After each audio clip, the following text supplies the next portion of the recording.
Non-manufacturing we have completed, right? So we are going to start with manufacturing account today.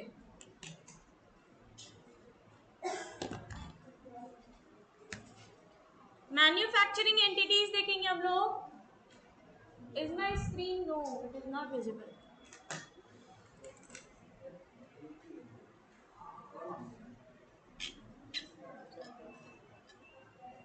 आयु शायद बड़े लो लग रहे हो, क्या बात? फ्रेंड्स नहीं है इसलिए? तबीयत ठीक है? पक्का?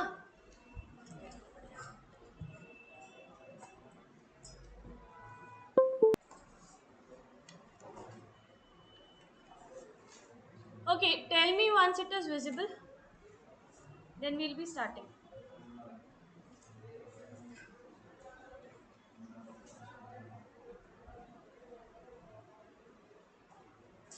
Okay. देखो जरा, यहाँ पर है आपका final accounts of manufacturing entities. Manufacturing entities में इसका मतलब होता है कि आपकी प्रोडक्शन भी चल रही है. क्या चल रही है? प्रोडक्शन भी चल रही है. अगर यहाँ पर प्रोडक्शन भी चल रही है, इसका मतलब ये सिर्फ वेयर हाउस की बात नहीं कर रहा है. समझ आया? अगर हम लोग trading account, profit and loss account और बैलेंस शीट बनाते हैं नॉर्मली, तो वो final accounts of a firm हो सकता है जहां पर हमारा वेयर हाउस है. वेयर हाउस का मतलब क्या होता है? गोडाउन, एक टाइप का गोडाउन है ना, जहां पर हमारा गोडाउन है. गोडाउन के लिए हमारी क्या बनती है? ट्रेडिंग अकाउंट बनती है. ऑफिस एंड एडमिनिस्ट्रेशन के लिए हमारे लिए क्या बनती है? Profit and loss account. Drink water. और लास्ट में हमारी फाइनेंशियल पोजीशन के लिए क्या बनती है? Balance sheet. यहाँ पर जब हमारी प्रोडक्शन आ जाती है, यानी कि हमारी फैक्ट्री में मैन्युफैक्चरिंग स्टार्ट हो जाती है, तो एक अकाउंट और जुड़ जाता है इन सबसे पहले. इन सबसे पहले तो पहले क्या अकाउंट बनेगा? Manufacturing account. क्या अकाउंट बनेगा? Manufacturing account. अब देखेंगे मैन्युफैक्चरिंग अकाउंट में क्या लगता है. देखो इंट्रोडक्शन में आपको यहाँ पर कुछ पॉइंट्स दिए हुए हैं. क्या क्या बोल रहे हैं? कह रहा है trading account shows gross profit while manufacturing account shows cost of goods sold. लिखो, ये लिखो. इसमें इंक्लूड होते हैं आपके डायरेक्ट एक्सपेंसेस भी. ट्रेडिंग अकाउंट में क्या शो होता है? Gross profit. मैन्युफैक्चरिंग अकाउंट में क्या शो होता है? Cost of goods sold, COGS.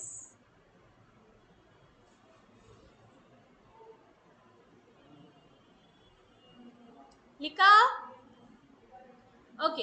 Next लिखोगे manufacturing account deals with raw materials, work in progress and finished goods. Finished goods कौन डील करता है? सिर्फ और सिर्फ trading account. Raw materials and work in progress में कौन डील करता है? Manufacturing account. और फिनिश्ड गुड्स में कौन डील करता है? सिर्फ और सिर्फ trading account. Correct. Written.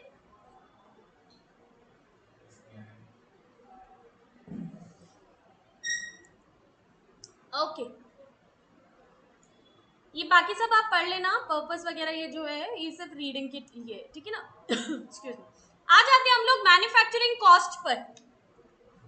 Manufacturing cost का मतलब क्या होता है कि कितना खर्चा लगा है किसी चीज को बनाने के लिए. ठीक है ना? अभी यहाँ पर देखो एग्जाम्पल में मैंने लिखा हुआ है एडिडास को अपने शूज बनाने के लिए कितना खर्चा लग रहा है. ठीक है ना? सबसे पहले कह रहे हैं रॉ मटेरियल्स कंज्यूम्ड. जितने भी रॉ मटेरियल्स उसने कंज्यूम किए यानी कि लगाए हैं, उनका कॉस्ट कितना आया है वो लिखेंगे. इसमें ऐड करेंगे direct manufacturing wages. Direct manufacturing wages का मतलब क्या हुआ? जो हमारे लेबरर्स लग रहे हैं, जो भी लेबरर्स लग रहे हैं वो. डायरेक्ट मैन्युफैक्चरिंग एक्सपेंसेस, इसमें सारे भी फ्यूल आ गया, पावर आ गया, इलेक्ट्रिसिटी आ गया, etcetera etcetera etcetera, all these things you can write. ये फैक्ट्री से रिलेटेड नहीं है, सॉरी ये गोडाउन से रिलेटेड नहीं है, ये फैक्ट्री से रिलेटेड है जहां पर ये बन रही है चीजें. समझ आया? ये अलग से दिया हुआ होगा क्वेश्चन में. ठीक है? ओके. नेक्स्ट कह रहे हैं direct manufacturing cost if any, अगर कोई और भी कॉस्ट लगी है उसी के अलावा, plus indirect manufacturing expenses. Indirect manufacturing expenses जैसे कि मैन्युफैक्चरिंग के टाइम पर ही कोई और इनडायरेक्ट एक्सपेंसेस लग गए, जैसे कि इलेक्ट्रिसिटी लग गई. ठीक है ना? वो डायरेक्टली हम लोग तो निकाल नहीं सकते हैं, इनडायरेक्टली हमें पता लगेगा. राइट? इजी. ओके. इसी के साथ साथ मैन्युफैक्चरिंग ओवरहेड. ओवरहेड मतलब अदर एक्सपेंसेस, कोई और एक्सपेंसेस इसी के साथ में हुए तो. समझ आया? ये सारे भी ऐड करें, टोटल आ जाएगा क्या? Total manufacturing cost. क्या आएगा? Total manufacturing cost. Okay, easy. अब इसमें एक चीज देखना, अगर क्वेश्चन में आपको नहीं समझ आता है कौन सी चीज क्या है क्या नहीं, आपको सारे भी मैन्युफैक्चरिंग से रिलेटेड चीजें देखनी है। Easy, easy everyone, everyone, right, okay. देख लो इधर, रॉ मटेरियल्स कंज्यूम कैसे निकाला जाता है? Opening inventory of raw materials plus purchases minus closing inventory of raw materials. वही है जैसे कॉस्ट ऑफ गुड्स सोल्ड निकालते हैं। Easy. This is raw materials consumed, this is raw materials consumed. लिखो, ये वाला फॉर्मूला लिखो, opening inventory plus purchases minus closing inventory of raw materials.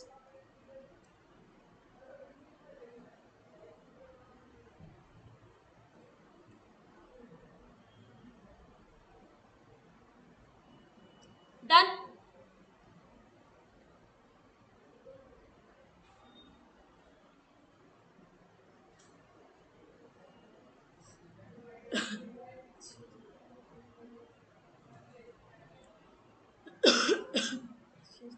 Done done everyone, okay. इधर देखो, डायरेक्ट मैन्युफैक्चरिंग एक्सपेंसेस की बात हो रही है। डायरेक्ट मैन्युफैक्चरिंग एक्सपेंसेस में सिर्फ एग्जांपल्स देख लो कौन कौन से हो सकते हैं, अदर देन मटेरियल और वेजेस। रॉ मटेरियल और वेजेस के अलावा भी बहुत सारे हमारे क्या होते हैं? Direct manufacturing expenses. तो यहाँ पर एग्जांपल क्या है? पहला कह रहा है रॉयल्टीज फॉर यूजिंग लाइसेंसेस और technology based on units produced. अगर यूनिट्स प्रोड्यूस पर बेस कर रहे हैं और उसके ऊपर हम लोग लाइसेंसेस ले रहे हैं या कोई भी रॉयल्टीज दे रहे हैं, पे ऑफ कर रहे हैं, तो वो भी खर्चा है। समझ आया? समझ आया? नहीं समझ आया? ओके, समझ आया, राइट? ओके, नेक्स्ट क्या है? Hire charges of a plant and machinery used on hire. कोई भी ऐसा प्लांट या मशीनरी हमने हायर पे लिखा रखा है, हमने हायर पे लिया हुआ है, खरीदा हुआ है, खरीदा नहीं है बेसिकली, हायर पे रखा है। हायर मींस एक टाइप का रेंट, ठीक है ना, उसको रेंटल पर्पसेस पे रखा हुआ है, एंड देन उसको हम लोग यूनिट्स प्रोड्यूस्ड के हिसाब से हम उसका पे ऑफ कर रहे हैं। समझ आया? That is hire expenses, hire charges. समझ आया? इजी। इसी के अलावा और भी बहुत सारे हमारे मैन्युफैक्चरिंग से रिलेटेड एक्सपेंसेस हो सकते हैं, डायरेक्ट वाले। समझ आया? Is it clear everyone? कोई है जिसे नहीं समझ आया है? सबको समझ आया? ओके ग्रेट, ठीक है। Start doing your illustration number 1। देखो जरा क्या बोल रहे हैं, ब्लेस यू। कह रहे हैं कैलकुलेट द मैन्युफैक्चरिंग कॉस्ट। आपको मैन्युफैक्चरिंग कॉस्ट को कैलकुलेट करना है। कैसे करेंगे देख लो। 1 lakh units were produced, per unit material cost was 10 rupees, तो ये क्या आ जाएगी? Material cost. इसमें क्या ऐड करेंगे? वेजेस। वेजेस क्या है? Labour hours. लेबर आवर्स को कह रहे हैं पर यूनिट कितना लेते थे? 5 rupees. 5 rupees multiplied by 1 lakh, 10 rupees multiplied by 1 lakh, ऐसे ही चलेगा। देन लास्ट में कह रहे हैं that apart it was agreed to pay royalty. Royalty भी पे ऑफ कर रहे हैं, सो वो भी ऐड करेंगे। That is direct manufacturing expenses rupees 3 multiplied by 1 lakh unit to the Japanese whatever. Last में बोल रहे कह रहे हैं कैलकुलेट द मैन्युफैक्चरिंग कॉस्ट। हो जाएगा, ये हो जाएगा। फटाफट 2 मिनट में करके बता दो, फटाफट। हो गया? कर दिया? अरे वाह, अरे वाह, क्या बात है।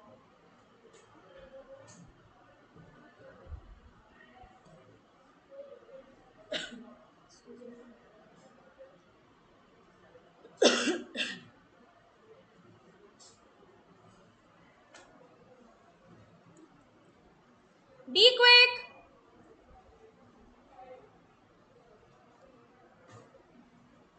सारी चीजें बस ऐड ही करनी है आप लोगों ने, और कुछ नहीं करना है।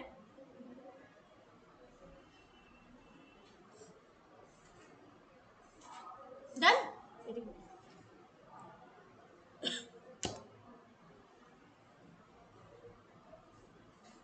डन डन डन, ठीक है। आ जाते हैं हम लोग इनडायरेक्ट मैन्युफैक्चरिंग एक्सपेंसेस और ओवरहेड एक्सपेंसेस पर। ओवरहेड मतलब होता है जो ऊपर से खर्चे लगते हैं, अदर एक्सपेंसेस। खर्चे होने के बाद भी कुछ खर्चे लगते होते हैं, उनको हम क्या बोलते हैं?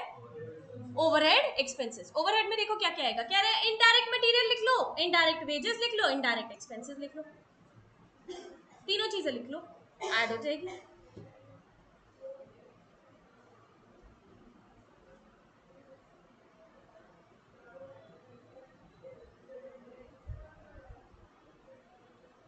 अब इसमें क्या क्या आता है आप लोग एक बार इसे रीड करोगे एग्जांपल्स को, जो मैंने सिर्फ अंडरलाइन किया हुआ है, सिर्फ वही करो जरा.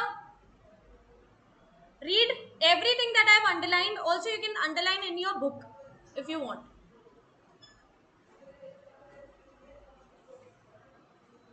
Harsh, drink water.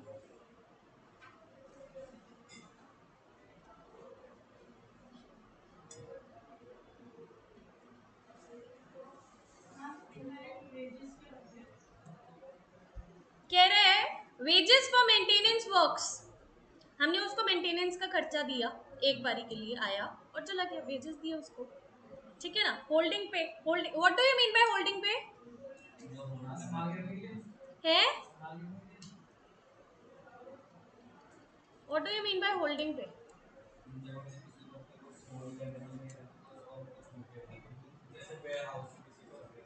Ware house में किसी को रखने के लिए दे दिए, उसको होल्डिंग पे बोला जाएगा. खत्म बात. ठीक है. वन टाइम दे रहे हो ना, और हर टाइम नहीं देते रहोगे. वेजेस है वो. वेजेस मतलब एक दिन का खर्चा. खत्म बात. नहीं, डेप्रिसिएशन फैक्ट्री शेड का है बेटा. Plant and machinery, factory shade, जो हमारी फैक्ट्रीज के हैं वो वाले,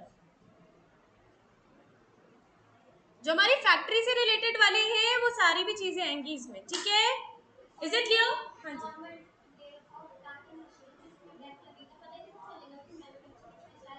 प्लांट एंड मशीनरी जब भी अगर आपका मैन्युफैक्चरिंग के लिए आएगा, हमेशा मैन्युफैक्चरिंग में जाएगा. खत्म बात. जब भी आपको बोलेंगे कि it is a manufacturing entity, और अलग से आपको क्वेश्चन में दे रखा होगा कि आपका depreciation on plant and machinery calculate करके इतना इतना लिखो, हमेशा आपका मैन्युफैक्चरिंग अकाउंट में डालो. तो उसमें से माइनस करोगे ऑब्वियसली. बैलेंस शीट में तो होगा बट P&L में नहीं जाएगा. ठीक है. ओके. डन. Done everyone. ठीक है. आगे देखेंगे. अच्छा, बाय प्रोडक्ट्स. बाय प्रोडक्ट्स का मतलब क्या होता है, जरा मेरे को कोई बताएगा? रॉ मटेरियल से कोई भी एक प्रोडक्ट बनता है, उससे दूसरा प्रोडक्ट नहीं होता. फॉर एग्जांपल, जैसे पनीर बनाते समय बटर नहीं होती. ऐसा होता नहीं है वैसे, पनीर बनाते हुए बटर नहीं निकलता. बट वो नहीं, बट छाछ निकलती है ना. हाँ, छाछ निकल जाता है. हाँ, correct correct correct correct. By product is basically उसे बनाया नहीं जाता है, वो बस बन जाता है. मेन प्रोडक्ट हम बनाना चाह रहे हैं, for example sugar cane. Sugar cane की फैक्ट्री में, सॉरी, शुगर मिल की फैक्ट्री में शुगर बन रहा है. वो किससे बन रहा है? शुगर केन से बन रहा है. अब वो सारा भी शुगर केन यूज हो गया, खत्म हो गया. ठीक है ना. उसके बाद उसका क्या बचा है? उसका स्क्रैप बचा है. That is known as molasses. That molasses को भी बेचकर वो गाय का चारा निकाल लेते हैं उससे. गाय का चारा, या I don't know what is the use of that molasses, but वो किसी ना किसी यूज के लिए काम आ जाता है. उससे पेपर्स बनते हैं या क्या क्या बनते हैं, बहुत सारी चीजें बनती है. So that molasses is basically a by product, क्योंकि वो बेच सकते हैं एंड उसके बाद भी उससे पैसे आ जाएंगे. बात समझ आई है? मेन काम क्या है? मेन काम क्या है? Sugar banana. बाय प्रोडक्ट क्या बना? Molasses. So that molasses is basically a by product. क्यों? क्योंकि उसको बेचकर पैसे आ जाएंगे. बात समझ आई है? अच्छा, अब अगर बाय प्रोडक्ट हम नहीं बनाना चाह रहे और उसको बेचकर भी पैसे आते हैं, तो वो भी हमारी सेल्स होगी, वो पैसा भी लिखा जाएगा, वो हमारी इनकम होगी. समझ आया नहीं आया? Is it clear? Is it clear? So simply यहाँ पर देखो, ये सब लिखा हुआ है इन्होंने. ठीक है ना. यहाँ पर जो भी इसकी नेट रियलाइजेबल वैल्यू होगी, या फिर जो भी इसका पैसा मिलेगा बेसिकली इसको बेचने के बाद या बेचने से पहले, हम लोग जो भी अनुमान लगा रहे हैं कि मार्केट में इसकी इतनी वैल्यू चल रही है, मार्केट प्राइस पे ये इतना चल रहा है, उसकी जो भी वैल्यू है बेच दिया हमने, इनकम जो भी आई है वही हम लोग लिखेंगे. समझ आया? Is it clear? Easy? Okay, great. ठीक है. आ जाते हैं हम लोग डिजाइन पर. मैन्युफैक्चरिंग अकाउंट का डिजाइन कैसा होता है, that is the format. Format कैसा होता है देख लो. इधर स्टार्टिंग कैसे करेंगे? ओपनिंग इन्वेंट्री ही आती है हर जगह, हाँ या ना? टू ओपनिंग इन्वेंट्री लिखा जाता है. ट्रेडिंग अकाउंट में भी क्या लिखेंगे? To raw materials consumed. सबसे पहले आएगा रॉ मटेरियल्स की बात, फिर आएगी हमारी वर्क इन प्रोग्रेस की बात. हाँ हाँ, बिल्कुल. यहाँ पर सारी में मैन्युफैक्चरिंग की बात आ रही है, मैन्युफैक्चरिंग से रिलेटेड की बात आ रही है. Bless you. और उसके बाद ये लोग क्या बोल रहे हैं कि सबसे पहले आप क्या करोगे, यहाँ पर देखोगे क्या? Raw materials. Raw materials consume के अंदर ओपनिंग इन्वेंट्री, आपको क्वेश्चन में गिवन होगी, नहीं गिवन होगी तो निकाल लोगे। यहाँ पर ऐड करोगे इसी में रॉ मटेरियल के परचेजेस एंड लास्ट में लेस करोगे क्या, क्लोजिंग इन्वेंट्री, वही जो हमने सबसे पहले देखा था। सबसे पहले हमने यही वाले लिखे थे ना, क्या, raw materials consumed is equals to opening inventory plus purchases minus closing inventory of raw materials. तो ये लिखना है, समझ आया? कोई है जिसे नहीं समझ आ रहा है मेरे को बता दो please. Okay, everyone is able to understand, ठीक है। आगे कह रहा है डायरेक्ट वेजेस भी इसी में लिखोगे, फिर डायरेक्ट एक्सपेंसेस भी इसी में लिखोगे, जो भी आपकी प्राइम कॉस्ट आएगी वो लिखोगे, समझ आया? नेक्स्ट कह रहा है फैक्ट्री के ओवरहेड्स भी इसी में लिखोगे। फैक्ट्री के ओवरहेड्स जैसे कि रॉयल्टी, हायर चार्जेस, अभी हमने सारे भी नाम पढ़े थे, राइट राइट, वो सारे भी इसी में लिखोगे। देन इनडायरेक्ट एक्सपेंसेस भी जो फैक्ट्री से रिलेटेड, जो हमारी मैन्युफैक्चरिंग यूनिट से रिलेटेड है, वही वाले लिखोगे। यहाँ पर कौन कौन से, repairs and maintenance, depreciation and factory cost. Repairs and maintenance, normally जो रिपेयर्स एंड मेंटेनेंस के लिए हम लोग फैक्ट्री में दे रहे हैं। Then what, factory cost, factory cost हमारी जो भी फैक्ट्री की कॉस्ट लग रही है। और ये डेप्रिसिएशन कौन से वाला है, कौन से वाला है, इनडायरेक्ट एक्सपेंसेस, जो हमारे प्लांट एंड मशीनरी में लग रहा है, जो हमारे प्लांट एंड मशीनरी में लग रहा है, या फिर किसी भी ऐसी यूनिट पर लग रहा है जो हमारी फैक्ट्री के अंदर आ रही है, जो जो फैक्ट्री के अंदर लग रही है, करेक्ट, जो फैक्ट्री के डायरेक्ट एक्सपेंसेस पे लग रही है, करेक्ट, ठीक है, समझ आया? ओके, नेक्स्ट हमारा यहाँ पर आ रहा है जो भी इन सबको बेचने के बाद बाय प्रोडक्ट्स हो गया। By products at net realisable value, NRV और एमआरपी व्हाटएवर, समझ आया? समझ आया? क्या ये बाय प्रोडक्ट्स, मोलासिस या फिर जो भी बाय प्रोडक्ट निकल रहा है अपने अपने प्रोडक्ट के हिसाब से। By closing work in progress, ये आपका बैलेंसिंग फिगर भी हो सकता है या फिर आपको दिया हुआ भी हो सकता है। अब ये कैसे पता चलेगा कि ये बैलेंसिंग फिगर है, क्योंकि अगर ये ट्रेडिंग अकाउंट का आपको कॉस्ट ऑफ प्रोडक्शन दिया हुआ होगा एग्जाम में, तब तो आपको ये निकालना है, वर्क इन प्रोग्रेस। समझ आया? समझ आया? अगर आपको सारी भी चीजें दी हुई है एग्जाम्स में, ट्रेडिंग अकाउंट का ओपनिंग अकाउंट भी दिया हुआ है, ओपनिंग इन्वेंटरी भी दी हुई है, कॉस्ट ऑफ प्रोडक्शन भी दिया हुआ है, तब आपको क्या निकालना पड़ेगा, क्या निकालना पड़ेगा, work in progress, closing work in progress. और अगर क्लोजिंग वर्क इन प्रोग्रेस दिया हुआ है तो सिंपल सी बात है कि आपको क्या निकालना है लास्ट में, trading account. Trading account that is the balancing, that is the cost of production, or you can say opening inventory.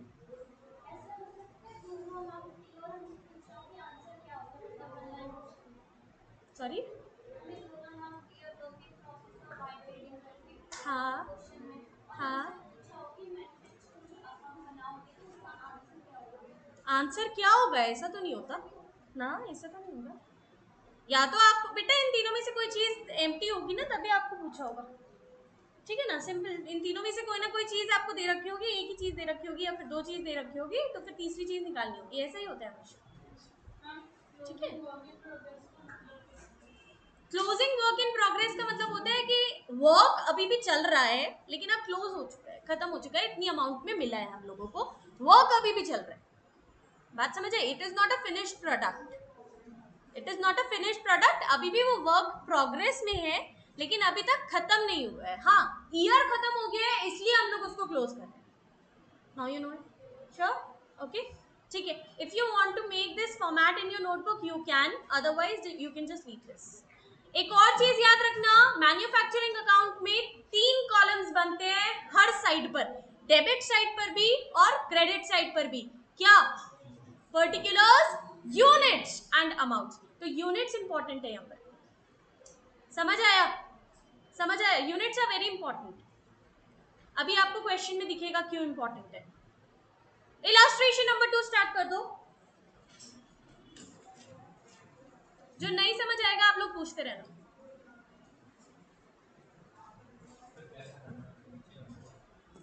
You are required to prepare manufacturing account, ठीक है। मैन्युफैक्चरिंग अकाउंट बनाना है आप लोगों ने, करो जरा इसे।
टाइम टेकन भी लिखना।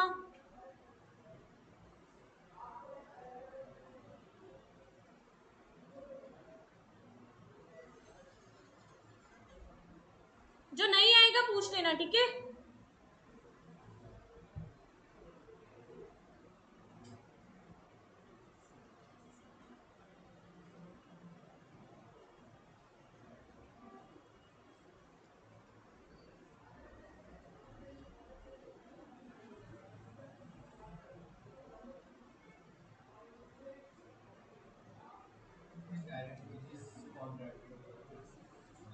डायरेक्ट वेजेस क्या?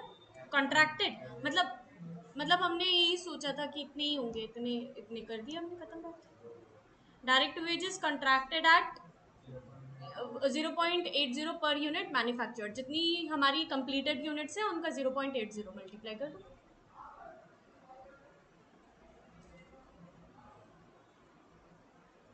एंड वर्क इन प्रोग्रेस का भी बोला उन्होंने, क्लोजिंग वर्क इन प्रोग्रेस का आपको क्या करना है, 0.40 multiply.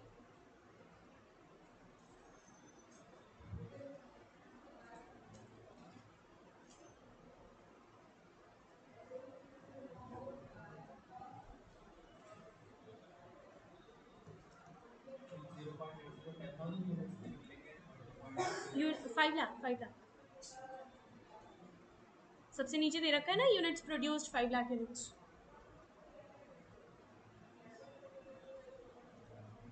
Closing work in progress आपका वो है 12,000, सो उसका 12,000 मल्टीप्लाई कर।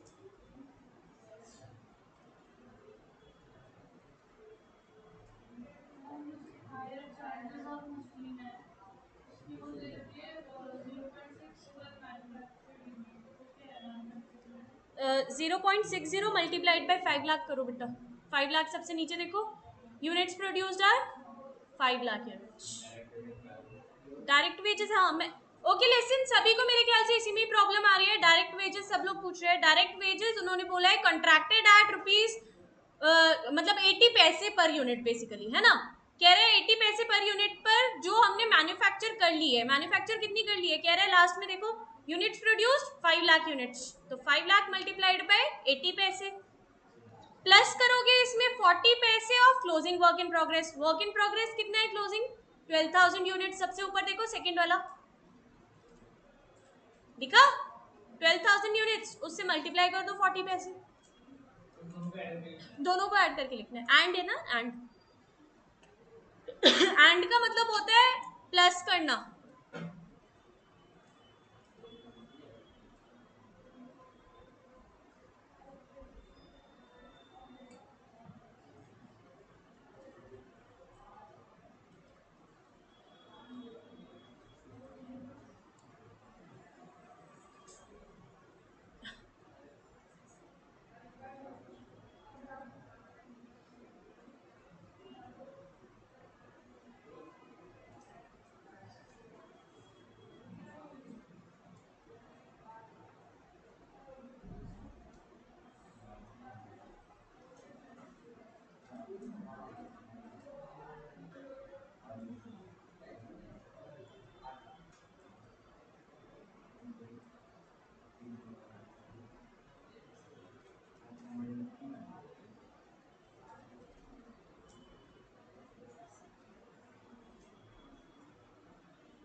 Bless you.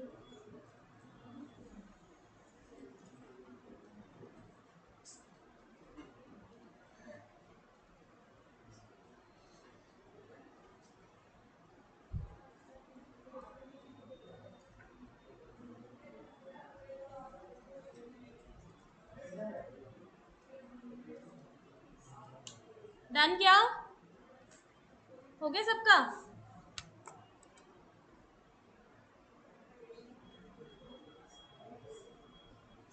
हो गया, very good.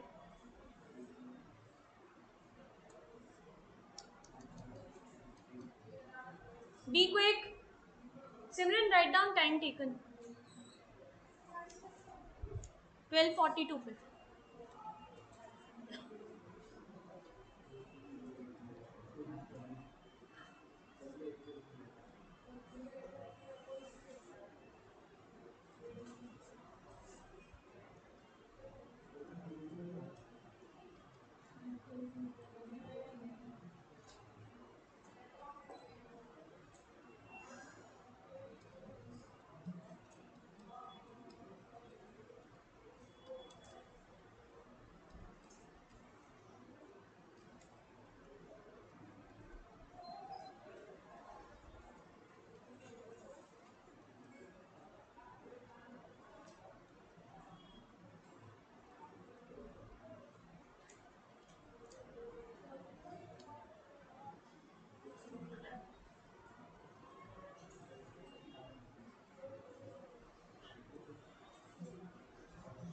Done, very good. Time taken लिखा 8 मिनट।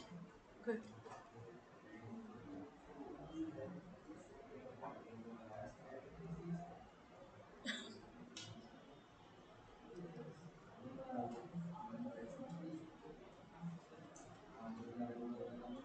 कोई है जिसे नहीं समझ आ रहा है? I will explain it. Vanshika आ रहा है पक्का? कॉपी तो नहीं कर रहे हो? हाँ जी, सान्या आ रहा है पक्का? हो गया? टाइम टेकन लिखा? Very good. हर्ष आ रहा है या नहीं आ रहा है? नहीं आ रहा है? Why you smiling? What happened? आ गया ना? ठीक है। संयुक्ता आ रहा है? ओके। हाँ जी, आप दोनों we getting it? Sure? Okay. हाँ जी, यहाँ सबको आ रहा है? ठीक है, done done, very good. Time taken लिख लिया क्या सबने? ठीक है, एवरीवन हैज डन इट क्या? Okay great, we are moving towards. अच्छा हाँ, पहले इसका आंसर देख लो जरा, सही है या नहीं है तुम लोगों का। चेक करो answers, please check your answers.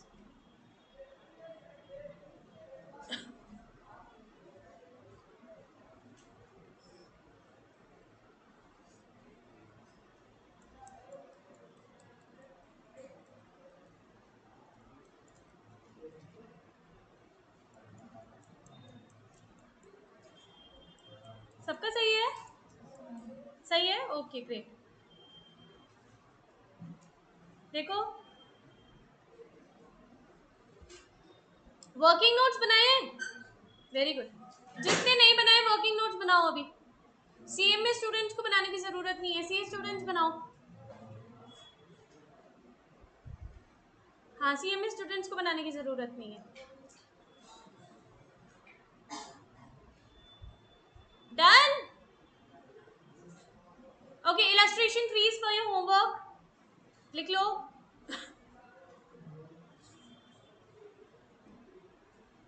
बस खत्म, चैप्टर खत्म, मजे करो।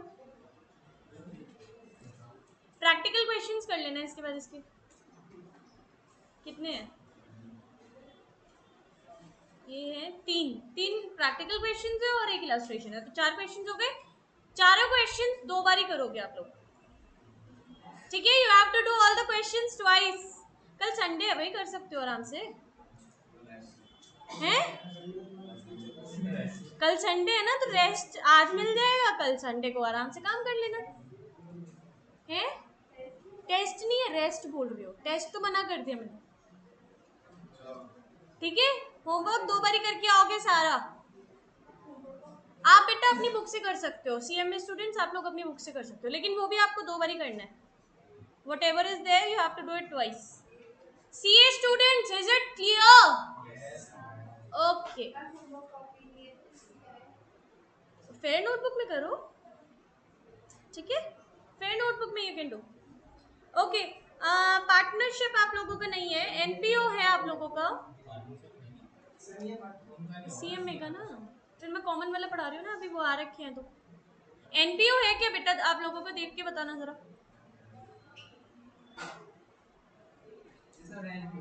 है? एनपीओ स्टार्ट करेंगे, ये खत्म हो गया।